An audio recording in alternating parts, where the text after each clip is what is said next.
They're out of the nest today. 1, 2, 3, 4, 5. Who knows where they had them hid?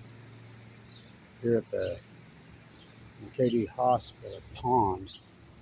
So, what happens when you build a hospital in a wetland? I grew up right here. I'm telling you, one of the coolest wetlands. You said the ecology here was unbelievable.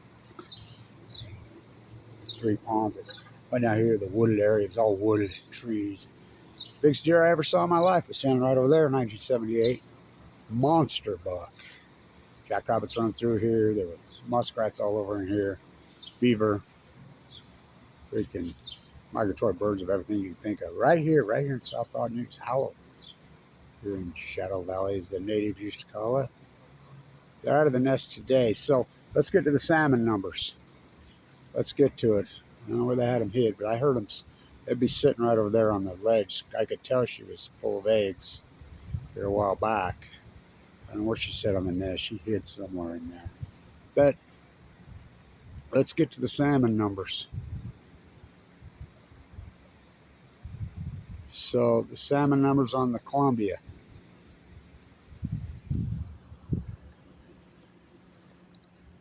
It's going to be 100 degrees here on Friday. 10 degrees above normal? Nope. 15 degrees above normal? Nope. 20 degrees above normal? Yep. So 20 degrees above normal. Well, that's the new normal. 20 above, 20 below. I mean, it's radical. It's extreme. So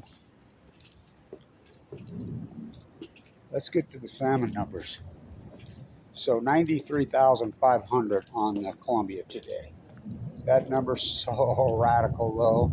There's 114 on the Kenai. Now remember, this is absolutely no gill netting, no tribal takeout, no commercial fishing, no retail, no nothing. So I'm waiting to see my GI doctor. God, I got more doctors than you can stick at. So that's all we hear. Replaced birds with those birds.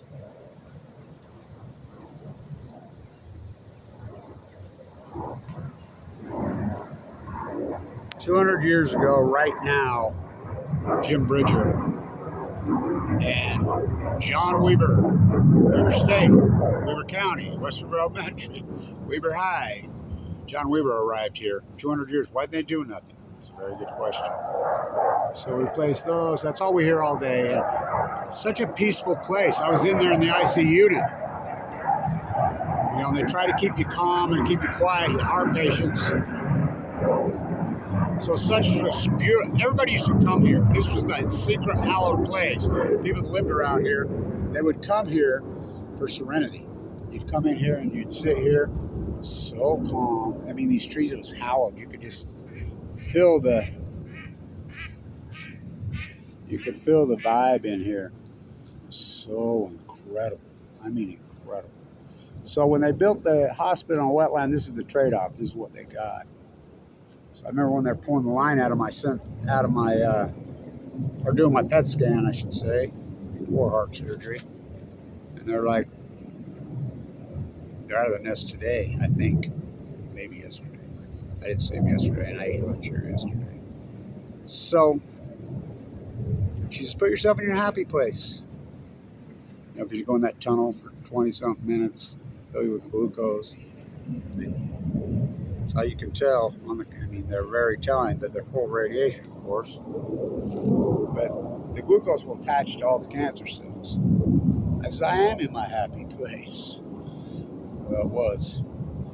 So 93,000 on the Columbia with no. And now, this is the smoking gun of Fukushima. I don't do opinion.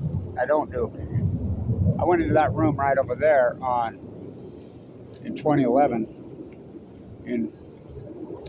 It was the 13th of October. I was admitted right there after the 4th time to see in the emergency room doctors. They kept sending me home, told me I was food poisoning. When they scanned me, they didn't even look at the scans. I had tumors wrapped around my lower bowel all over.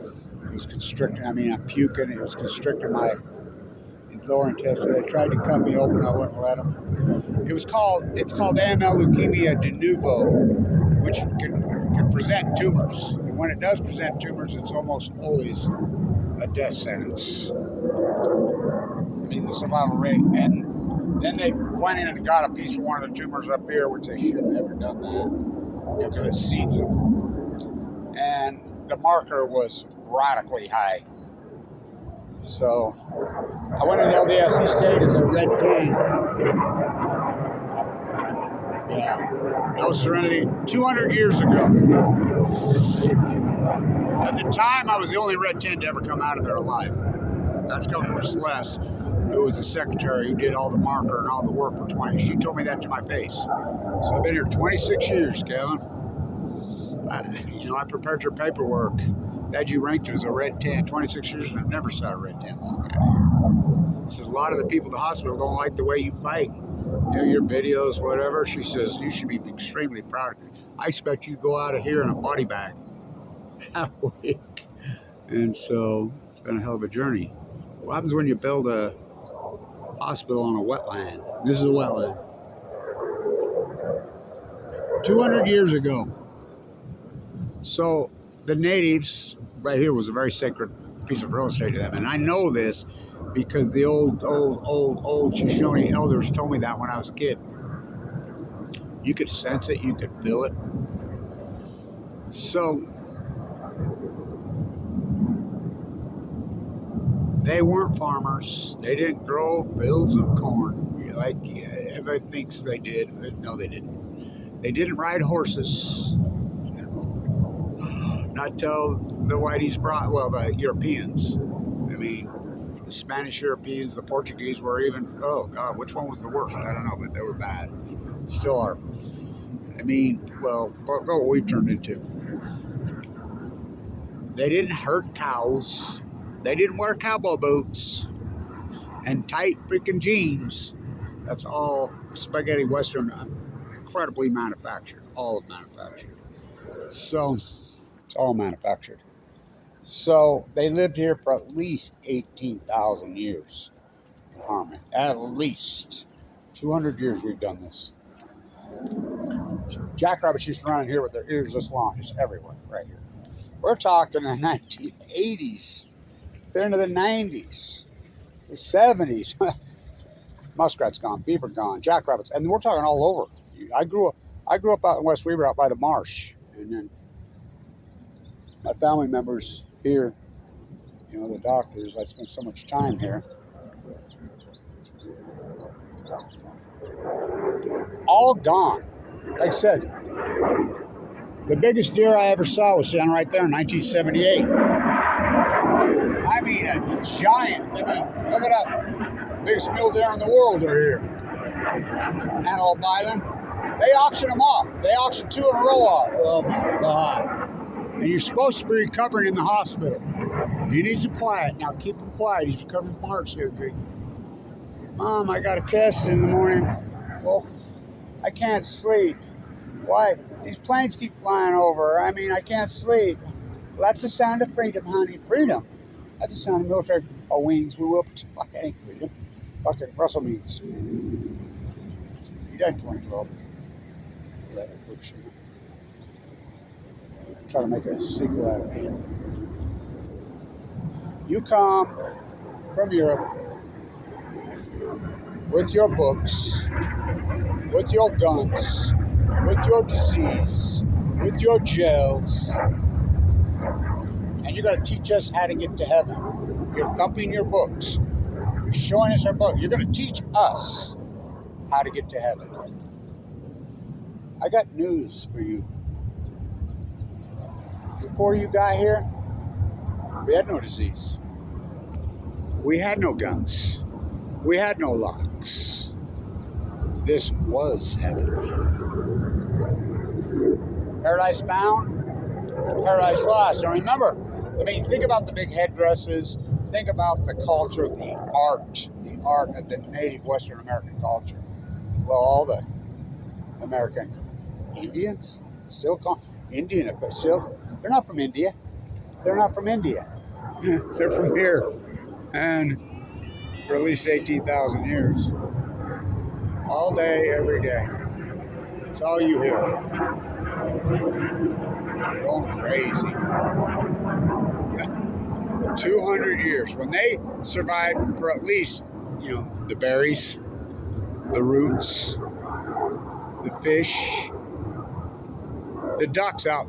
The Ute Trail goes along there. It runs up all the way trail. I remember when I was a little boy in West Weaver, one of the old timers is, I mean, he was old.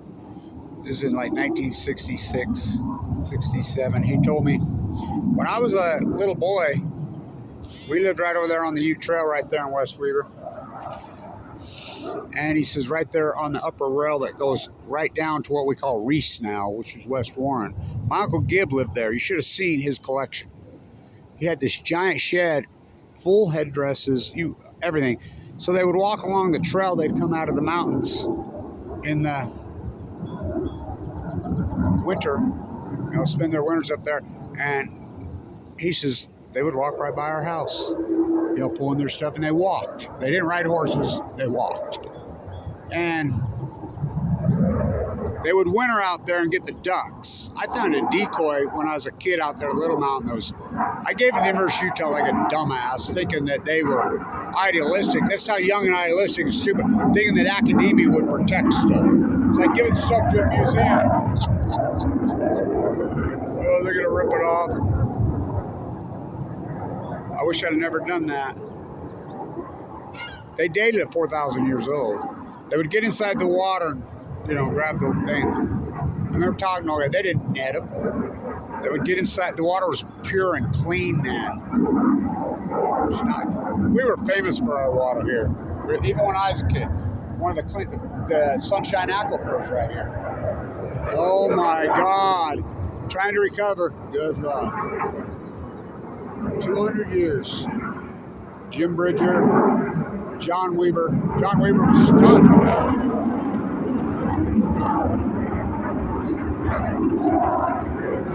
What a shot that is. Ravens are native here, by the way. So are these trees back through here. The only trees were around the rivers. It was all marsh and wetland. And the giant grease oak. What's grease oak? Sagebrush, but it was 10, 12 feet tall. It was still there when I was a kid. And so it's all wetland and marsh. Magpie's not native. Russian olive trees not native. You know, I've become an expert on what's native plants and what isn't. The berries were really plentiful here. They lived a lot on that. The roots, they knew which roots to pull and eat. They knew how to do it. You know, they made it at least 18,000 years. We've slaughtered this place. The ecology is completely gone. I mean, it's over. Just wiped out. This is their pseudo de facto false equivalency. Build a giant hospital at the side of it. Historic well, we'll put this pond here. That's what we call false equivalency. It's kind of like Weaver State did the same thing. You know, children behave. Out of the nest, I believe today, they grow fast. It's June. So the numbers on the Columbia, 93,500. Now remember, this is by number, not by weight. And how radical is that? Well, in Chinook salmon go to sea for 5 years. So the stillheads started to come in, just like Kevin Blanch said, and they're not dying as a dance, because the Jedediah Smith and the Klamath are right next to each other. Oh my God. And the Jedediah Smith and the Klamath are exactly 97% down on Chinook post 2016. Now we had record returns in up to 20. Why? Because they go to sea 5 years, and the stillhead go to sea 1 to 2 years. Well, they go 1, and then they come back, and then the second year. They started collapse meeting in 2012. It's in symphony with the wells. It's in symphony. It's the heat bubble over the western United States, the heat dome. It's all the same. It's all the greatest outlier. I don't do opinion. I hypothesized this, then I did the field work. The starfish, just wasting disease. What caused that? Acidification. Global warming?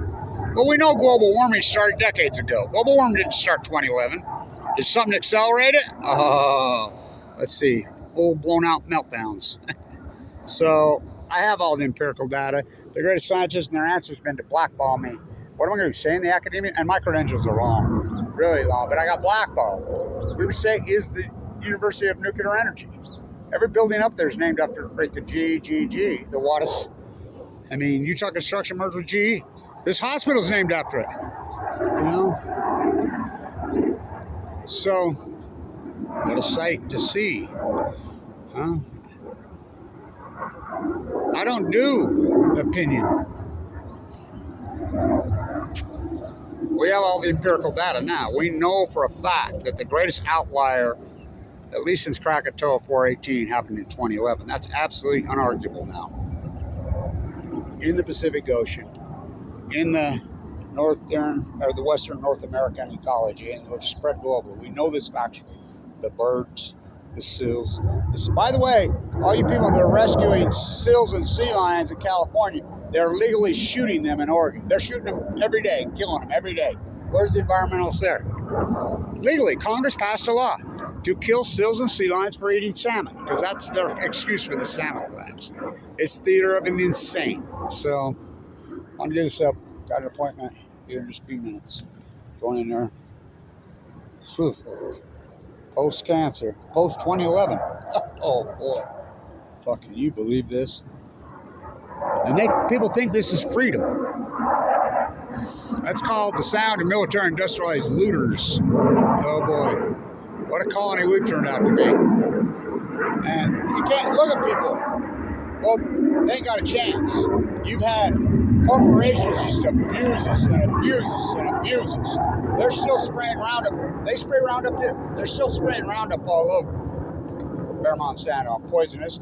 Our food chain's so toxic, and our own politicians, our own people, ourselves, they've socially engineered through television. They've allowed foreign entities and these imperialists to overtake all media. Operation Foxconn News. Saddam Hussein has weapons of mass destruction when they full well knew he didn't. So, they've socially engineered us. They've abused us to the 10th power. Our food chain is toxic poison. Our water's toxic poison. We're socially engineered through subliminal messaging, through fucking news that isn't news. Television that, I don't even know what the hell, movie culture. The imperialists, it's not capitalism, it's imperialism. Same old thing, and fuck, no wonder people look like fucking, we don't have a chance. I mean, poison the air, poison the water, Fukushima. When you can cover up 3 full fucking meltdowns pouring in the Pacific Ocean and people think there's no byproduct, oh, that's been all fixed. Well, when people didn't even know what Fukushima was. I remember talking to my attorney in like 2015, 16, Randy, right here. He ain't my attorney no more. I said, well, what's that? He told me. This is a smart guy. Well, not that smart. Anyway, nobody even knew what it was, and now they say, oh, well, that's over. That ain't nothing. Guy right here that used for Utah Power and Light told me we need more nuclear. He's their spokesman representative at Weber State's basketball game. Told me, well, that was an old reactor. I said, are you insane, dude? What is it? I mean, they just repeat whatever narrative. You know, we're still using coal here. Why? Because Warren Buffett owns the coal plants here. Warren Buffett owns the coal plants here. And little SMR NuScale ripped us off. And now his twin cousin, Warren Buffett owns Rocky Mount Power. They own the old coal-fired plant and gas plant at Kemmer, Wyoming. Yeah, Utah, Rocky Mount Power owns that. And so his buddy's going to put little SMR nuke. No, he's not. He's just going to tell you that. Oh, he'll build something up there, but it's not going to be for SMRs because they don't exist. The fairy tale on SMRs has been going on for decades. Many decades. Ask them at Idaho National Lab when they go. Ask them at, oh, Santa Susana, don't you cry for me. I came to Utah with a load from Santa Onofre. Ask them at Santa Susana. Rockinine in LA. Oh. Ask them on 8-8 on the White Sea in Russia. They already come out. NuScale says we don't have it. Utah, they stole hundreds and hundreds of millions of dollars for us out of our bill. Comes right out of your bill. But the American populace is so overworked, socially engineered through their food chain, through their water, through television. They're hypnotized, completely unconscious. Consumption junkies, buy it, throw it away. Just they're so programmed, it's unbelievable. No one can think for themselves. So I'll post these numbers every day because they're that historic. It's down 95% since 2016 on every settler. The Kenai, the Fraser, the New Shack, the freaking Rouge. The Rouge has 4,500 in it. Down 97% post Fukushima. That's all. Oh my God. Can you believe this? Wow. Stay in tune.